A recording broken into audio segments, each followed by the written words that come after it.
이 목사의 5분 출애굽기 22장 16절부터 31절까지 본문 말씀입니다. 오늘 본문은 약자에 대한 보호법인데요. 하나님께서 이스라엘 백성들에게 법을 내려주셨을 때 그 법이 종을 위한 법으로 시작한다는 걸 우리는 지난 주일 말씀을 통해서 살펴보았었습니다. 하나님은 종들의 하나님이었고 그 종을 부르셔서 그들과 함께 하시는 하나님이었고 그 종들을 당신의 백성 삼으시고 당신의 자녀 삼으시는 하나님이셨습니다. 하나님은 강한 자, 가진 자들의 하나님이 아니라 약한 자, 비천한 자, 사회적 약자들을 위한 하나님이시죠. 그 시대 사회적 약자들은 어떤 사람들이었을까? 가장 먼저 등장하는 것이 이웃 나그네입니다. 오늘날로 말하자면 이민자, 거류자, 불법 체류자, 난민 등과 같은 이웃 나그네를 압제하지 말고 학대하지 말라고 계명으로 내려주십니다. 그들을 압제하거나 학대하지 말아야 할 이유는 분명했습니다.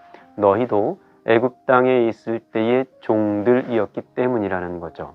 그렇습니다. 이스라엘 백성들은 자기들이 애굽 땅에서 종되었던 사람들이라는 것을 기억해야 했습니다. 이웃 나라에서 건너온 거류자, 나그네들을 보면서 아하, 우리가 종되었던 사람들이지 기억하고 내 나라에서 종노릇하는 이들에게 함부로 대하지 말아야 했습니다. 예수님 말씀에 1만 달란트 빚진 자의 비유가 있습니다. 내가 1만 달란트 빚진 사람이었다는 것, 그 빚이 탕감받았다는 것을 기억하지 못하면 여기 이 100데나리온 앞에서 죄를 짓게 됩니다. 하지만 내가 1만 달란트를 탕감받은 사람이라는 것을 기억하면 여기 이 100데나리온 앞에서 하나님의 긍휼과 선하심을 흘려보내는 통로가 될 수 있는 거죠. 이웃 나그네를 압제하거나 학대하지 말라는 말씀 속에서 우리는 다시 우리가 1만 달란트 빚진 자였다는 것을 기억하고 저 100데나리온을 긍휼과 자비의 눈으로 바라보는 자비의 샘 긍휼의 우물을 파는 사람들이어야겠습니다. 오늘 본문은 과부와 고아를 해롭게 하지 말라는 말씀으로 이어집니다. 만약 그들을 해롭게 한다면 그들이 부르짖을 때에 하나님께서 반드시 그 부르짖음을 들으시겠다고 말씀하십니다. 가난한 자들에게 돈을 구워 주었을 때 채무자 노릇하지 말라는 말씀도 이어집니다.